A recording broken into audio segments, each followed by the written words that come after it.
Aaron Rodgers kicking off the NFL season on Monday Night Football. Take two. I'm Glenn Norton with JetNation Radio and JetNation.com. Be sure to log on to JetNation.com where you can register and become a part of what is the most active Jets message board on the web. All of this we will go into more detail, more depth tomorrow night with myself and Chris Schubert. But wanted to touch on a few of these things today because they're driving me a little bit crazy. Some of the reaction from the fans is just absolutely mind-blowing. First things first, because it is the most recent piece of news, the Jets are going to be kicking off the season, their 2024 season, on Monday Night Football in San Francisco against the 49ers with Aaron Rodgers under center, unless a certain percentage of very scared Jets fans were to have their way.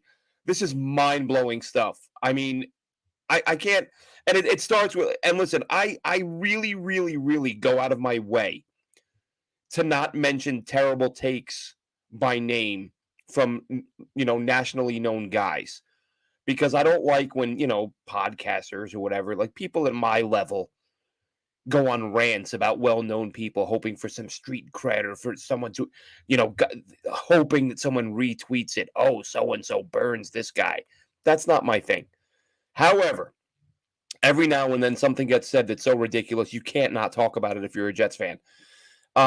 Mike Greenberg, ESPN Mike Greenberg, Get Up, I think the show is called, went on this morning, and I don't watch any of these shows. Any clips of news that I see, be it sports or real world, I get it on a Twitter feed. I don't watch any of these people. But Greenberg, in his typical, insufferable, whiny way of viewing everything, having a fit. Listen, I'm an old guy. I get that this is for clicks. I get it. But you could say things that aren't stupid for clicks. Like, how about say something really intelligent that makes people go, oh my God, did you hear what he said? That was really good. I'm going to retweet that. Like, that's another way to get things to go viral. But Greenberg, his typical crying, oh, I didn't want Monday Night Football, woe is me. Don't play Aaron Rodgers week one. And I've seen other Jets fans say it. Because the Jets are traveling to play the 49ers for the season opener, there are people who genuinely, not in a joking manner, are calling for Aaron Rodgers to not play week one. Why not just sit him all year? Then, I mean, that's really, if you want to make sure he doesn't get hurt, just don't play him. He'll be healthy all year, right? I mean, what the hell are you doing here? Why'd you get the guy? Why'd you build what you hope is a Super Bowl roster? To not have him play the hard games?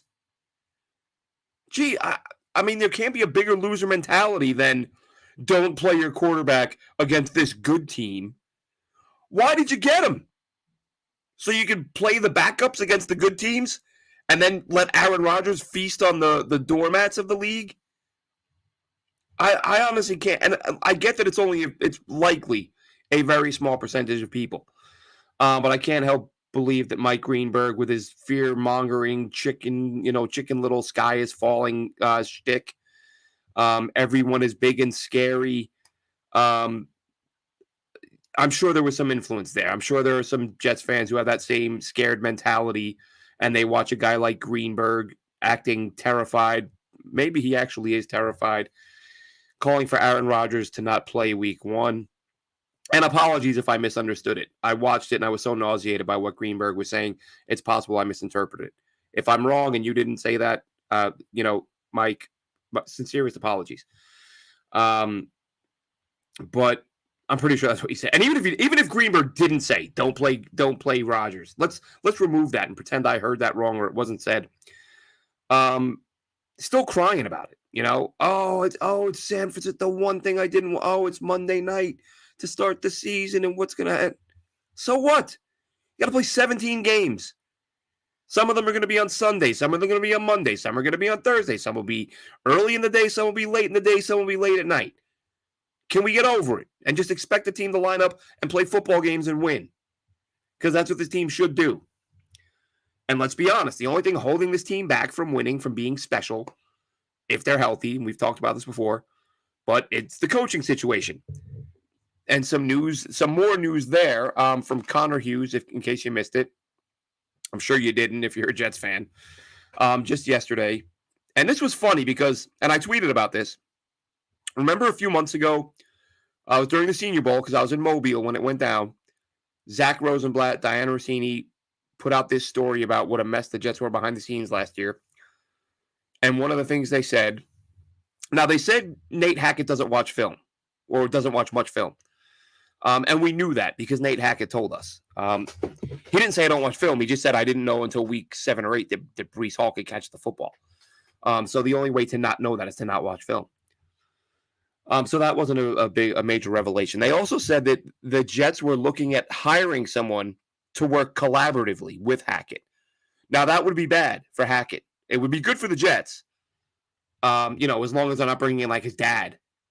But if you're bringing in somebody, a competent offensive mind to work with Hackett, it's a bad look for Hackett, but it's good for the team. So it's like, all right, great. You're going to work hand in hand with this guy who's hopefully going to influence in a positive way. That was news at the time. Everyone says that report. Oh, everyone knew everything that was in there already. There was no breaking news in there. Everybody knew. Nobody knew that. Nobody knew then that the Jets were looking at bringing somebody in to work with Hackett. Again, that was the Rossini Rosenblatt report. Connor Hughes reports yesterday. It was not. The Jets were not bringing somebody in to work with Hackett. The Jets were bringing somebody in to work over Hackett and diminish his role to the point where he wouldn't be the play caller. Not a collaborative, right? Rossini and Rosenblatt said collaborative effort with the new coach. Connor Hughes was saying, no.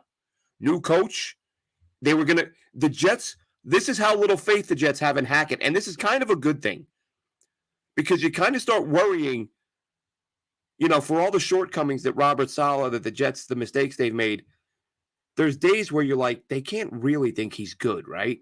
Like, you understand why they brought Hackett in. You wanted Rodgers. You had to get Hackett. That's it. End of story. One comes with the other. There's no getting around that. So you get why they brought Hackett in. But sometimes you wonder, do they really think he's good? Because that would be concerning too. That means they're not, when he is gone, if they do hang around, say they just make the playoffs this year, everyone hangs around, but Hackett stinks again, but Rodgers helps him overcome it. So I get you. It's a dicey situation. But the fact that the Jets were going out and trying to invent a new position, they were going to hire a new coach, give him a new title that does not already exist on the staff, and he was going to be in charge of the offense. Didn't happen, obviously, and I get why. I'm sure if you were a highly respected offensive coach or even somewhat respected offensive coach, you're going to feel a little bit undermined because you're going to come in and you're going to work over Hackett, but Rodgers, who is ultimately he's gonna call whatever he wants at the line and audible out of whatever you send in. But are you going to have Rodgers, who is very close with Hackett, sort of working against you as the guy who's calling the plays? And listen, who knows? Who knows? Doesn't matter. Didn't happen. Didn't hire a guy, but it's a big story. The fact that Robert Saleh, who is not exactly known for holding guys accountable, was and. As Connor Hughes said, and I talked about this. I've talked about this many times leading up to the season. Will Joe Douglas's approach be a little bit different than years past because of the fact that this is win now, and that's kind of the picture Hughes painted, was that with their jobs on the line, Robert Saleh was looking at sort of, I got to do everything I can to win now this year. So obviously, realizing Hackett's not that good at his job, Saleh wanted to replace him. Now the downside is, not replace as in fire, of course. You let him stay on the staff. You let him be Aaron Rodgers' buddy. They can joke together at practice. They can play golf on the weekends when they have some downtime. Go out during the bye week. Off days after practice, whatever. He keeps getting a paycheck to not, just to hold the title of offensive coordinator, but really his job is to be Aaron's friend. That was what the Jets had in mind, but now instead it's like, all right, we couldn't find a guy, so we got to stick with Hackett and hope that whatever, that Rodgers works his magic. And I think, if I'm not mistaken, one of the points Connor Hughes made in the story, and this was actually a response to a mailbag question. It wasn't a story, but it's a story. He said that the frequency with which Aaron Rodgers was overruling Hackett or Hackett's play calls at the line during training camp and preseason, in practice it was very frequent. It was, it made it sound as, and listen, there's nobody who doesn't know that. We've all said this a million times, but people who say, there's got to be an in between. Like Aaron Rodgers, yes, he's going to make the calls at the line. But in terms of game plan, install, and just developing young guys, I said this about the linemen because of Keith Carter. I say it about Jordan Travis, a young quarterback, because of Hackett. Like, you're happy they're bringing in some young offensive talent, but you also realize that Hackett's going to be developing them. And everyone, people are saying, oh, Rodgers is going to be the OC. You think Rodgers is going to be going to every single young guy and coaching them up? Like, he's got to practice too. Aaron Rodgers also has a job. And I don't think he's going to take, as part of his job description, sit down and meet one-on-one with all of the young guys every week. Like, that's going to be Hackett, and that's going to be Hackett. Even it's going to be the guys below Hackett. But they're going to be getting input from Hackett. Hey, here's what I want. Here's what I want guys looking at. Here's what I want guys to work on. I mean, they're going to, well, I say that. But as I'm saying that, I'm recalling that Rossini and Rosenblatt also reported that Hackett didn't meet with his position guys till late in the week, and they often had no idea what he was going to do. So maybe it's good. Maybe in terms of player development, Hackett's lack of interest in doing his job could be beneficial to the franchise in the long run. So we'll find out in time what happens there. Again, we'll touch on this again tomorrow night. Is it tomorrow? What's today? Tuesday? Wednesday night, whatever night it is. Wednesday night, myself and Chris Schubert will discuss we'll talk about the Hackett thing because it's a big story, but also wanted to touch on Joe Douglas. Joe Douglas and his ridiculously busy day yesterday. I think he got everybody signed except Malachi Corley. And it was literally like every 10 minutes, there was a breaking for about an hour. Every 10 minutes, there was a story. This guy signed, this guy signed, this guy signed. So everyone but Corley, unless I'm mistaken, but I think they got Allen. I know they got Davis. I know they got Stiggers. I know they got, Fashanu was the first story that broke. So I think everyone except Malachi Corley, entire draft class, is under contract, ready to go. When training camp rolls around, ready to go. NFL schedule release tomorrow. So we will cover that. Myself again and Chris Schubert will cover that. We actually may go on a little later, depending on what time the schedule release is. Let's see. Did you see what Big Cat? I saw that a few minutes ago. Again, man, clickbait. These guys, look, they're good at it. Like, these people have millions of followers on Twitter. And let's be honest here. We live in a dark society. Like, people want shock, horror, misery, wish death on people, wish injury on people. The harder people fall, the funnier it is. Like, that's what people like. That's what gets clicks. That's what gets reactions. And Big Cat and everybody who posts stuff like that knows it. So yeah, I did see it. Big Cat saying if Rodgers ruptures his other Achilles, it would be hilarious. It's the world we live in, folks. 2024, decency and kindness and well wishes and stuff. That stuff is in short supply. Everybody's got to be the next shocking guy. I have to send a tweet that goes viral. And it works for some people, it's not my thing. And to each his own, right? To some people, the most important thing is like, how many followers can I get? How many eyeballs can I get? And if I wish death on this guy and, I want this guy to get shot and I want this guy to get hurt, people that hate him will laugh and retweet it, and people they know will like it and maybe get some follows. And then my profile goes up. So that's what people do. Like I said, we are not the greatest people roaming the earth at the moment in terms of just being a decent human being. And again, it's marketing, it's image, it's money, it's profile, brand, right? What's my brand? My brand is to be cold and hard and say mean things because I'm ruthless and tough. Um, and it's just it. Like I said, it works. It works for these guys. They got massive, massive, massive followings. He's a Bears fan. Well, I forgot. When did I? Yeah, I forgot he was a Bears fan. I feel like I saw him interview somebody during the. Was it? Did he interview Rodgers? And like they did like some shtick, like like I think I forgot about that. But yeah, he's. Look, he's a Bears fan. He's not a good, and he's not a good person. Like I listen, nobody dislikes guys like Brady and Marino more than I did, but I wouldn't have been sitting back saying I hope they rupture another Achilles, or well, maybe it was during a game. In the heat of the moment I may have said it, but listen. Um Heat of the moments, we say things we don't mean. But yeah, sitting behind your computer in what is it, May, and wishing ruptured Achilles on guys.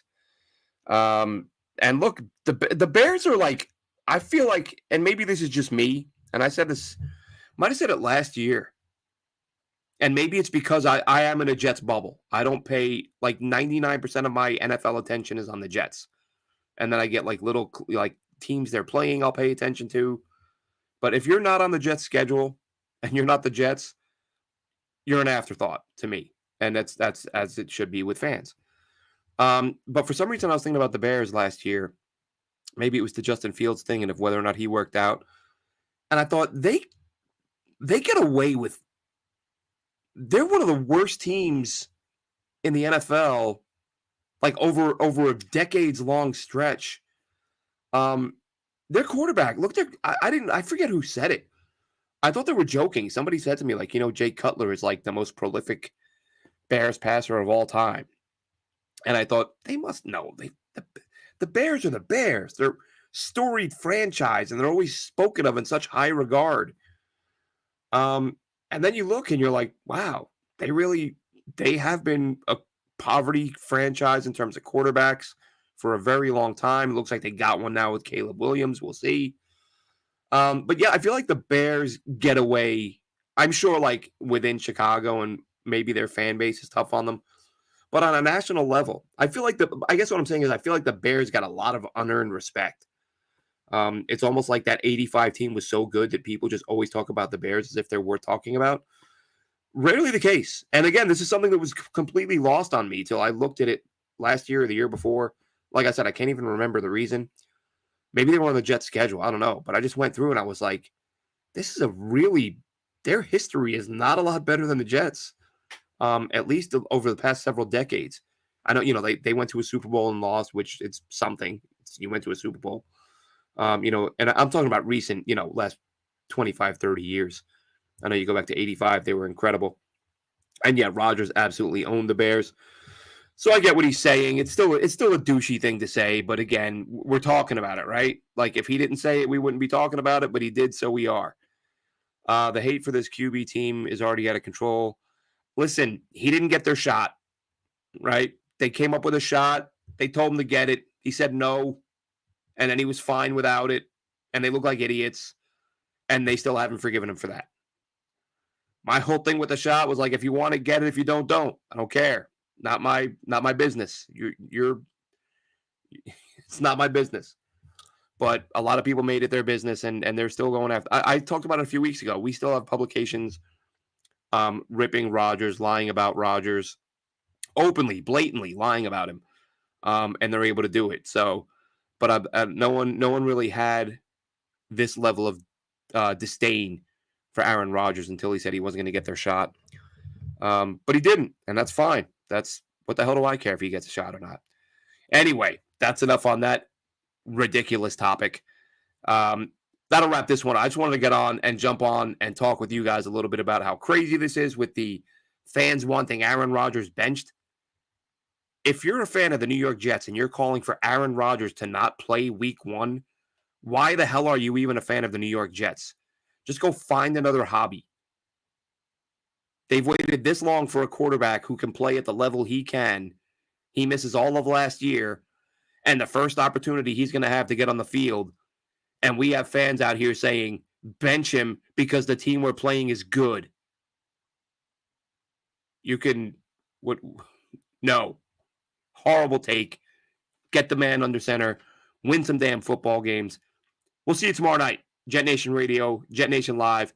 Myself, Chris Schubert, maybe Dylan Terraman. Dylan's questionable. We're going to touch base with him. Have a good one, Jets fans.